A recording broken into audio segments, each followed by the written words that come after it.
So yesterday's ecstasy came from the trade talks, and CNBC spoke to Steve Mnuchin, the U.S. Treasury Secretary. He said he remains hopeful about a trade agreement with China.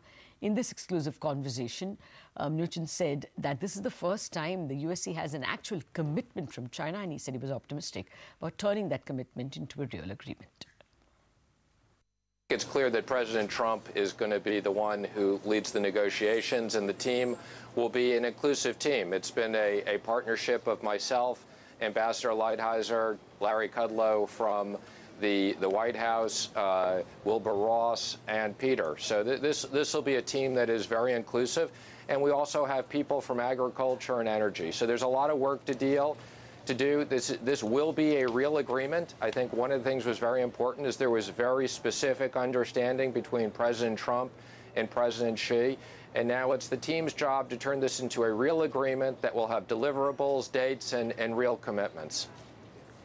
One of the things that a lot of the articles are pointing out, Mr. Treasury Secretary, was there really was a change in tone, because leading up to the meeting, a lot of our officials, you and others, had been very critical of China. And China, in the same way, pushing back on whether anything would really change. Was there a tangible difference in the tone that you could pick up at the dinner? I think so. You know, we had several meetings in advance of the dinner, but the final agreement was clearly an agreement between the two leaders, and there were no decisions made until the two leaders met.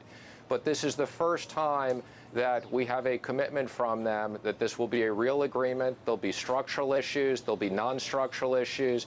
There'll be issues on intellectual property, IP, technology, cyber, currency. And we're very clear in that we got a lot of work to do over the next 90 days. Okay, well, that's the word coming in over there. But now all eyes will be on the U.S. Fed Reserve meeting on the 18th and 19th of December. Let's hear out what Kenneth Rogoff and the Minneapolis Fed president have to say about their expectations from the central bank. We have no idea what neutral is at the moment. It's changed a lot. It's just like you were in this spaceship and it shook up all over and you don't know where you are. The Fed, I think, is deliberately running the economy hot. I don't think they think we're at neutral. But we've been going so slow for so long with, you don't know, people coming into the labor force, businesses reluctant to invest. I think the consensus is let's let it go. We haven't seen inflation in ages. Let's see what happens. It's a school of thought also in the Fed that once inflation gets ripping, we're not going to be able to rein it in again. And there's a lot that say, it's so sluggish to move. People's expectations are so slow to change. I mean, a little bit of it's central bank credibility. We got to give them some credit, central bank independence. But this will be a very interesting experiment to see what happens.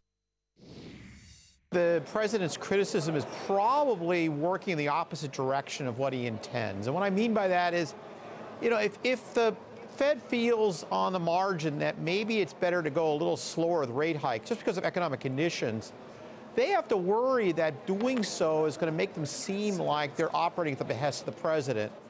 And that's bad news because that could lead to increases in inflation expectations that they don't want to see. So they could be what the problem with the president's comments is it puts the Fed in a little bit of a box. They have to keep going on with their planned rate hikes. If they don't do that, then they risk seeming soft and under the control of the president, and that's a message they don't want to be sending to markets. The president's comments are, in my mind, right on the economics. So I think that I see a lot of downside risks out there, soft global growth, and softening in housing in our own country. And so I think those kinds of downside risks should make the Fed very hesitant about raising rates. The problem is that he's the president. I'm a professor of economics, so I get to say what I want. He doesn't, and that's I think the challenge he doesn't seem to have sorted out yet for himself. Well, I think he gets to say what he wants all the time as well.